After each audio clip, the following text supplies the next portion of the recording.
அனைவருக்கும் வணக்கம். மாயமான் அத்தியாயம் 8 தொடர்கிறது.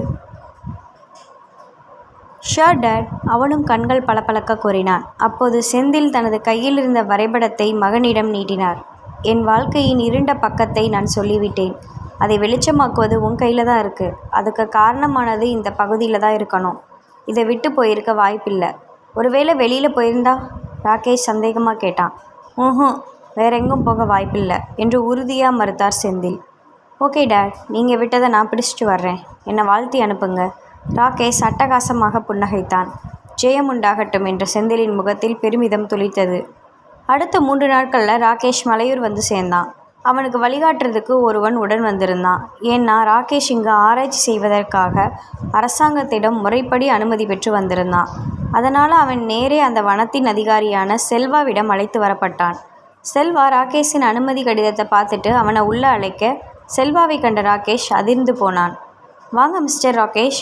செல்வா இன்முகத்துடன் அவனை வரவேற்றான்.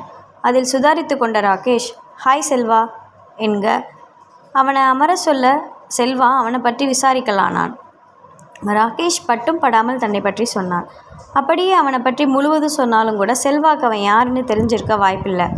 அமெரிக்காவில் பிறந்து வளர்ந்த நீங்கள் இங்கே மருத்துவ ஆராய்ச்சி பண்ண வந்திருக்கிறது எங்களுக்கெல்லாம் பெருமையாக இருக்குது. ரொம்ப சந்தோஷம் என்று செல்வா தனது மகிழ்ச்சியை தெரிவித்தான்.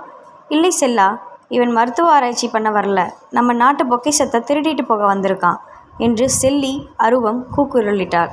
பாவம், அவளது குரல் செல்வாவின் காதுகளில் எட்டலை. நம்ம நாட்டில் எத்தனை அரிய மருத்துவம் இருப்பது குறித்து எனக்கு பெருமையாகவே இருக்குது என்று ராகேஷ் சிரித்து கொண்டே சொன்னான். அவன் வெளியில் சிரித்தாலும் அவனோட மனதுக்குள்ளே பல யோசனைகள் ஓடியது. எனக்கு தங்குவதற்கு ஏற்பாடு பண்ணால் மட்டும் போதும். அப்போ சாப்பாடு? செல்வா கேள்வியாக பார்த்தான். முக்கால்வாசி பழங்கள் தான் சாப்பிடுவேன், இல்லைனா டின் ஃபுட்டு என்று ராகேஷை கண்டு புன்னகைத்த செல்வா, யுவர் விஷ் என்றவன் முத்துவை அழைத்து ராகேஷுக்கு வேண்டிய உதவிகளை செய்ய சொன்னான். தனக்கு ஒதுக்கப்பட்டு இருந்த குடிலுக்கு வந்த ராகேஷ் முதல்ல செய்த வேலை தந்தைக்கு அழைத்தது தான். காணொலி மூலம் அலைபேசியில் தோன்றிய தந்தையிடம் அவன் பேச துவங்கினான். என்கிட்ட பேசுறதுக்கு முன்னாடி நான் அனுப்பியிருக்கிற ஃபோட்டோவை பார்த்துட்டு பேசுங்க டாட். அப்படி என்ன ஃபோட்டோ? செந்தில் சிரித்தபடி கேட்டார். அடுத்த நொடி அவரது அலைபேசிக்கு ஒரு புகைப்படம் வந்தது. அதை திறந்து பார்த்தவர் அதிர்ச்சியில் உறைந்தார்.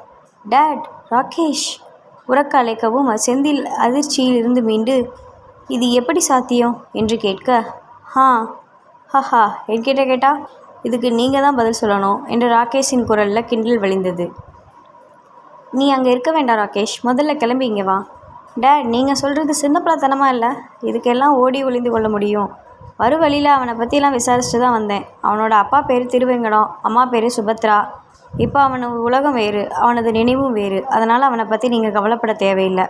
நமக்கு வேண்டிய மருத்துவ புதையல், அதை மட்டும் கவனம் செலுத்தணும். அதை கம்பேர் பண்ணும்போது இவன்லாம் ஒரு நத்திங் டாட். அவன் தகப்பன் சாமியாக தந்தைக்கு அறிவுரை வழங்கினான். அதை ஏற்றுக்கொண்ட செந்தில் அமைதியாகி போனார்.